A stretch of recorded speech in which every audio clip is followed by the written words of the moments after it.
हरः ॐ।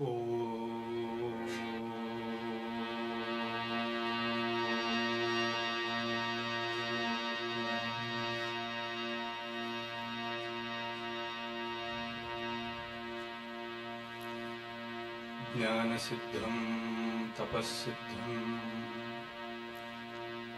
सर्वसिद्धं शिवप्रदम् स्वयं सिद्धम् अहं वन्दे सिद्धारूढ यतीश्वरम्।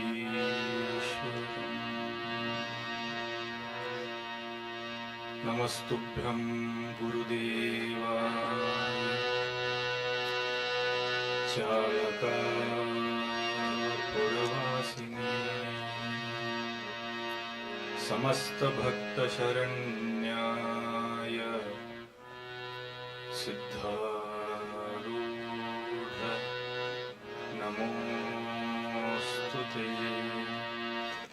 सिद्धारूढ नमोऽस्तुते। अनेक जन्म संप्राप्त कर्मबंध विदाहिने आत्मज्ञान प्रदानेन तस्मै श्री गुरवे नमः। परम पूज्य प्रातस्मरणीय शिवावतारी भक्तवत्सल जगतगुरु सिद्धारूढ़ महास्वामी जी के चरणों में भक्तिपूर्वक नमस्कार करके तत्स्वरूप वेदांत वागीश गीतोत्तम वेदांत आचार्य परम पूज्य प्रातस्मरणीय सद्गुरु अप्पा जी के चरणों में भक्तिपूर्वक शिरसाष्टांग नमन करके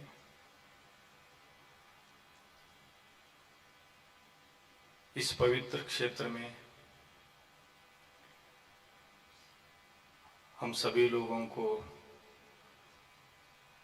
मार्गदर्शन कर रहे हैं परम पूज्य मातोश्री दीदी जी के चरणों में भक्तिपूर्वक नमन करके परम पूज्य शिवशंकर स्वामी जी को और सुबह से लेकर शाम तक बहुत प्रयास करके बहुत प्रयत्न करके अभी अभी जो प्रवचन करके निकले हैं आत्मीय परम पूज्य विनायक महाराज जी को मेरा प्रणाम और आप सभी को नमस्कार। शास्त्र में एक प्रश्न पूछा है, का दुर्लभा नराणा। मनुष्यों के लिए एक दुर्लभ वस्तु है, वो क्या है? पाने के लिए अत्यंत दुर्लभ है, उतना we cannot get it easily. What is that thing? तो हमको पूछेंगे तो हम बहुत भिन्न भिन्न उत्तर देते हैं, अलग अलग। We have so many different desires, so according to that desire we will give answer. कुछ लोग कहते हैं पैसे कमाना बहुत दुर्लभ है, कुछ लोग कहते हैं अभी चल रहा है ना एमपी इलेक्शन, एमपी टिकट मिलना बहुत कठिन है, अधिकार अत्यंत दुर्लभ है। लेकिन ये भौतिक संपत्तियां पाना जो है ये दुर्लभ नहीं है। इसलिए भगवत पाद जी कहते हैं, का दुर्लभा नराणाम हरिभक्ति ही। परमात्मा का भक्ति अत्यंत दुर्लभ है, एक सबको नहीं आता है ऐसा मन में परमात्मा का भक्ति करना चाहिए, सत्संग में जाना चाहिए, श्रवण करना चाहिए, सेवा करना चाहिए, ऐसा सबको नहीं आता है। क्यों? परमात्मा देता ही नहीं है भक्ति। क्योंकि जिसको भक्ति देते हैं ना परमात्मा, उन लोगों का अधीन होना पड़ता है परमात्मा को, इसलिए परमात्मा भक्ति देते। पैसे चाहिए तो ले लो, अधिकार चाहिए तो ले लो, गाड़ी ले लो, पत्नी और जल्दी ले लो, लेके जाओ, उधर उधर ही जाओ, इधर मत आओ। परमात्मा ऐसे बोलते हैं। लेकिन हम सोचते हैं भौतिक संपत्तियां मिलने पर बहुत भाग्यवान समझते हैं हम लोग, लेकिन शास्त्र उनको भाग्यवान नहीं मानते। हरिभक्ति ही, परमात्मा का चरण का स्मरण करना ही अत्यंत बड़ा संपत्ति है। तो वो भक्ति पाने के लिए बहुत कुछ करना पड़ता है, बहुत कुछ करना पड़ता है। तो वो करने के बाद आज का जो विषय है ना, भक्त वत्सल श्री राम, वो भगवान का प्रेम हमारे ऊपर हो जाता है। सेवा करने के बाद, भक्ति करने के बाद वो परमात्मा का प्रेम, वात्सल्य हमारे ऊपर हो जाता है। ऐसा बहुत घटना है जो भक्ति करने वाले के ऊपर नहीं, दानवों के ऊपर भी प्रभु श्री राम ने बहुत वात्सल्य दिखाया है। हम देखते जो विभीषण जी ने रावण को बताया, अब जो कर रहे हैं वो बहुत गलत है, परस्त्री को राके यहाँ रखे है, ये अधर्म है, ऐसा राजा को नहीं करना चाहिए।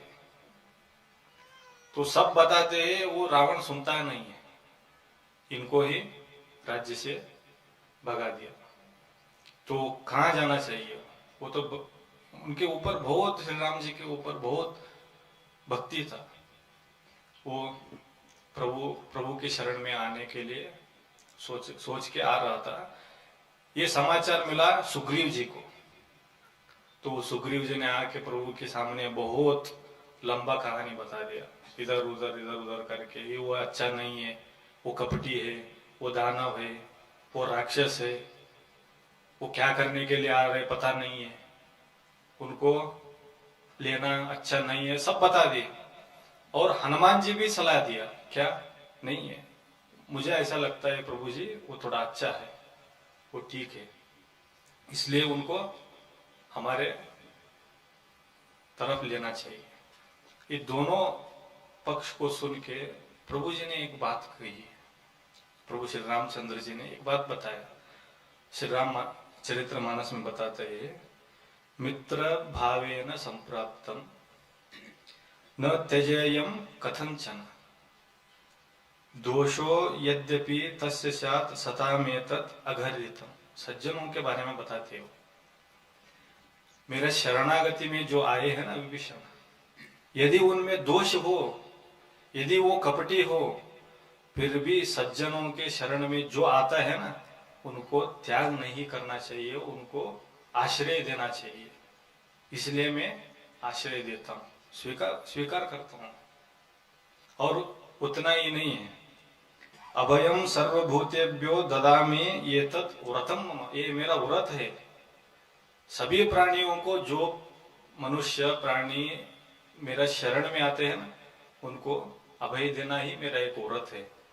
दानव हो, राक्षस हो, यक्ष हो, भले रावण हो, यदि मेरे शरण में आते हैं ना, उनको मैं रक्षणा करता हूं। इसे कहते हैं भक्त वत्सल। भक्त वत्सल कभी छोड़ते नहीं है वो। आप सभी को पता है, सिद्धार्थ स्वामी जी शुरू में हुबली में आए थे, इतना मठ बड़ा नहीं हुआ था उस समय, अभी शुरू हो रहा था। सिद्धार्थ स्वामी जी शुरुआत में किसी के साथ बात नहीं करते थे, चुप बैठते थे, नहीं तो भाग जाते थे। फिर भी लोग समझते थे उनका दिव्य जो कर्म थे, चमत्कार, और उनका वाणी पहचान के कुछ लोग आते थे, और वो बढ़ते गया, दर्शन करने के लिए आना, प्रवचन सुनने के लिए आना। एक आदमी था, वो बहुत ईर्ष्या भाव से सिद्धार्थ स्वामी जी को कुछ पीड़ा देने के लिए आया था। रात में आकर बहुत मारा सिद्धार्थ स्वामी जी को, सभी को पता है, बहुत मारा। और सिद्धार्थ स्वामी जी को पता चला, उस तरफ भक्त लोग, कुछ भक्त लोग आ रहे थे सिद्धार्थ स्वामी जी को दर्शन के लिए। सिद्धार्थ स्वामी जी ने बताया, अभी तक इतना सेवा किया तुमने, ऐसे सेवा करने वाले मुझे मिलते नहीं है, तुमने बहुत बढ़िया सेवा किया है, इसलिए आपसे मैं प्रार्थना करूंगा यहाँ से चले जाओ, क्योंकि कुछ लोग यहाँ से आ रहे हैं, तुम्हारी सेवा देख के वो बहुत क्रोधित होंगे, तुमको बहुत पिटाई करेंगे, वो देखकर मुझे बहुत दुख होगा, तो यहाँ से चले जाओ। ये सुनकर उन्होंने भागना शुरू किया। तब सिद्धार्थ स्वामी जी ने क्या किया, वो चप्पल पहन के आया था ना, ऐसे गड़बड़ में ऐसे भागने शुरू किया, बिना चप्पल पहन के। सिद्धार्थ स्वामी जी उस चप्पल को पकड़ के उस आदमी के पीछे भागने लगे। अरे रुको भाई, वहां बहुत कांटे हैं, तुम्हें कष्ट होगा, ये पहन के जाओ। ये होता है वात्सल्य। वो पूजा करने के लिए आए थे क्या? पूजा करने के लिए नहीं। आज के लोगों को देखते हैं, बहुत लोग स्वामी जी लोगों को देखते हैं, पैसे देते हैं तब प्रेम बहुत करते हैं, मान सम्मान देते हैं तब। लेकिन सिद्धार्थ स्वामी जी ऐसा नहीं थे। जिन्होंने सिद्धार्थ स्वामी जी को कष्ट दिया है, उनके ऊपर भी उतना ही वात्सल्य दिखा है सिद्धार्थ स्वामी जी। इसलिए वो वात्सल्य पाने के लिए सब कुछ त्याग करना पड़ता है जी, सब कुछ। इसलिए भगवत पाद जी ने कहते हैं, माता नास्ति पिता नास्ति नास्ति बंधु सहोदर, कोई नहीं है। समय आने पर पता चलता है कौन हमारे ऊपर कितना प्रेम करता है। कोई नहीं है, ऐसा ही चल रहा है, सब लोग प्रेम कर, हाँ प्रेम कर रहे। वो 16 चैप्टर में आता है ना, 16वां अध्याय में एक बच्चा मित्रों के साथ खेल रहा था और खेलते खेलते क्या किया, एक पत्थर मारा सांप के, और वो सांप को लगा, आके काटने लगा सांप। वो बच्चे लोग क्या कर सकते, जाके माता पिताजी को बता दिया, अरे तुम्हारे बच्चों को सांप काट रहा है। उन्होंने आकर चिल्लाने लगा। जाके बचाना चाहिए था ना, प्रेम था कि नहीं, बचाना चाहिए था। आत्मनस्तु कामाय सर्वम प्रियम भवति। खुद के लिए प्रेम करते हैं, हमारे लिए कोई प्रेम नहीं करते। हम उनके अनुकूल है इसलिए प्रेम कर रहे हैं। हमको विपत्ति आने पर, प्राण संकट आने पर पता चलता है। कोई लोग नहीं आए बचाने के लिए उस बच्चा को। किसी ने सिद्धार्थ स्वामी जी को जाके बताया, सिद्धार्थ स्वामी जी ने शयन मंदिर में विश्राम ले रहे थे, विश्रांति कर रहे थे। किसी ने जाके बता दिया, अपा जी अज्जा ऐसा हो रहा है। तुरंत सिद्धार्थ स्वामी जी पादुका भी नहीं पहने, ऐसे भागते आ गए।